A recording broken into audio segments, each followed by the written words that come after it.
Assalamualaikum warahmatullahi wabarakatuh.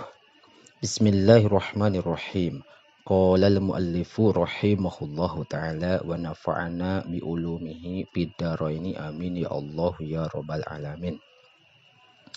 Fa iza azamta sarak mangka di mana-mana ngajam anjeun ala safari kana nyaba.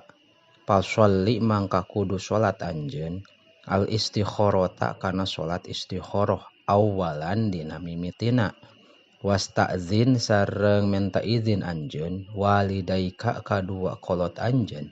wa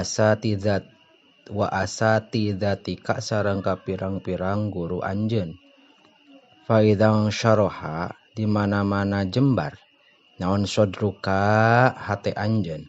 wa azinu sareng ngidinan itu anu kabeh laka ka anjeun pabda mangka kudu ngamimitian anjeun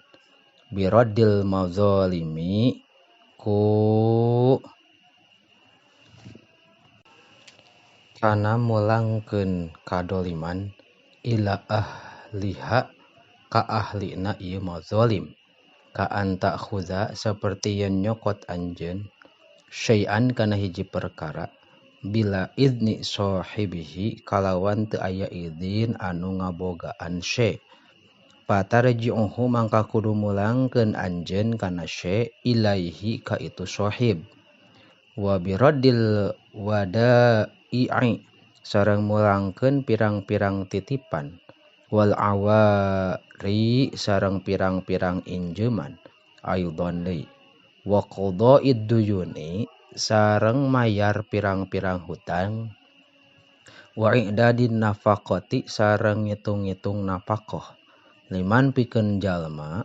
talzamu ka anu misti ka anjeun naon nafaqatuhu nafaqahna ieu man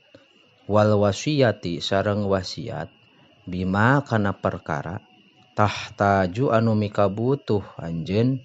ilal wasiyati kana wasiat bihi kana ma watah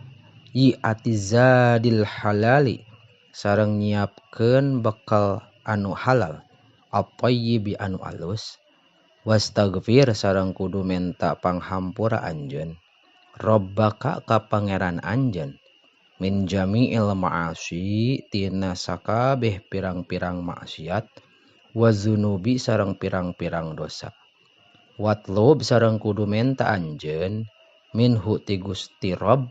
al maunata kana pitulung ala safarika kana nyanyabaan anjeun wallahu a'lamu bissawab.